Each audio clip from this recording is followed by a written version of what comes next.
Hey guys, what's going on? Denise here.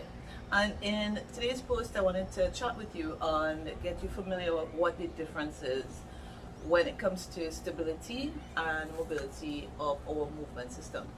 Now, the human body is designed, the joints that is in the human body is designed to do two things. It's either to create stability of a joint or to create movement or produce movement from that joint, because that's how we move. We need stability and mobility to work together to be able to get us to get from point A and point B. So yeah, I want to run through the joints from starting with the ankle, and let's go straight up to the shoulders and the head. Alright, so let's go.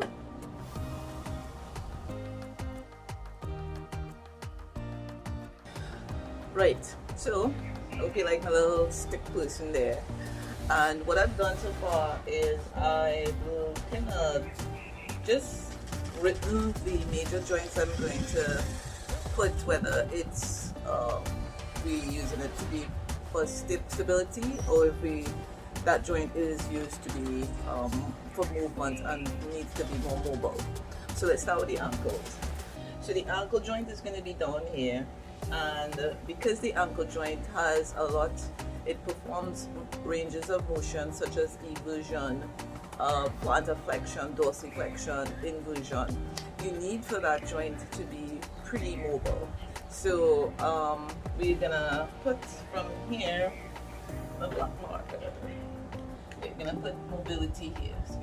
This is definitely mobility that we need happening there.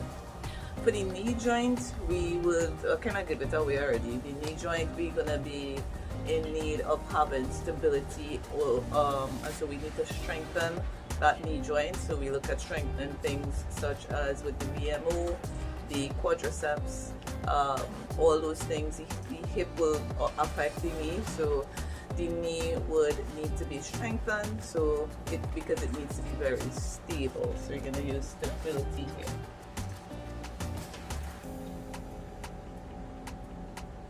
So the hip joint, it's like one of the bigger joints in the body, and it performs so much movement. It actually can move in all different planes of motion. Pretty much this joint moves in all the planes of motion, and because of that, the joint itself needs to be very mobile. So if there is stiffness, or the joint is not able to move as it should, and you would know if it can move based on your ability to rotate the femur, do flexion of the leg, do different squats, different exercises. Mobility of the hip joint. Make sure that that's mobile.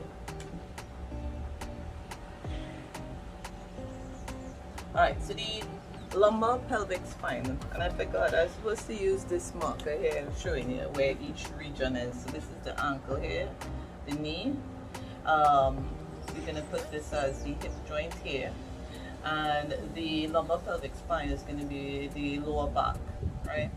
And the lower back is, pretty much we need that to be very stable, because most of the time we put a lot of load on that back. We do a lot of lifting, a lot of carrying stuff, and that is where everything is sitting nicely. It's connecting the top and the bottom half with the pelvis. So if the pelvis has it's not mobile enough, or there's problems where it's not, or it's stuck in one position, it's going to affect the lumbar spine, and it's going to lose the ability to stay stable.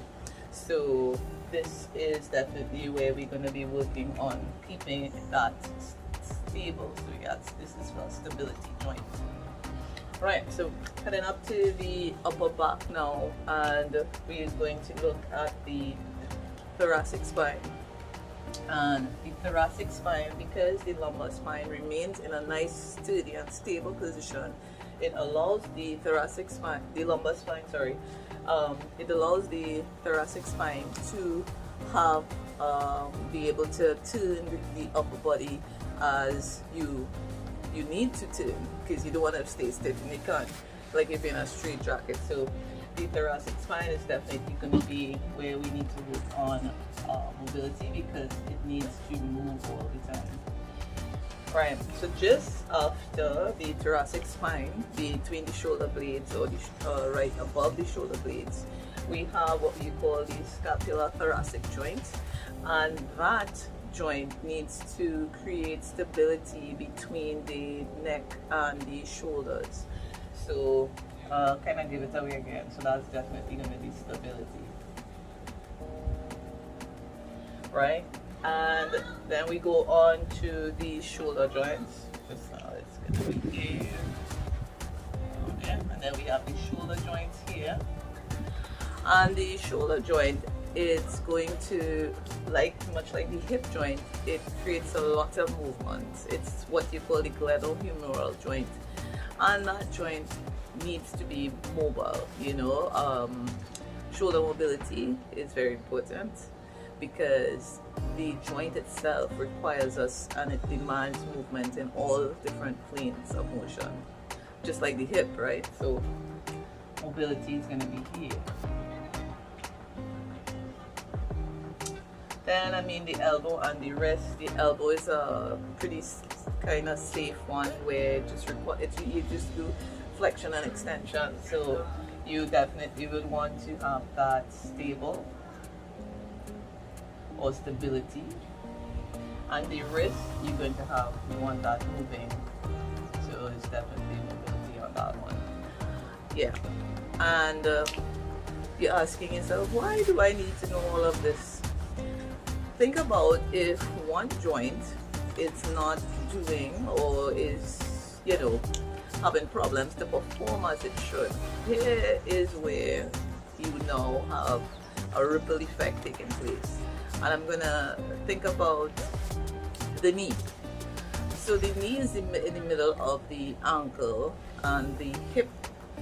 And usually the knee, you find that if there's problems upstream, where the hip is, let's say there's mobility issues, the hip doesn't move as it should, usually that would create stability issues or weakened knees, because the hip is what will be able, is connected to the knee, and now you'll find that you would not be able to do certain things, because the problem really stems from tight hips, not particularly knees, because the knees need to be strong, and if they cannot move as they should, because upstream, the way the hips are not able to move it as it should, it can't create strength, because you, to be able to produce the force needed to, you know, lift weights and stuff, you must be in a stable position.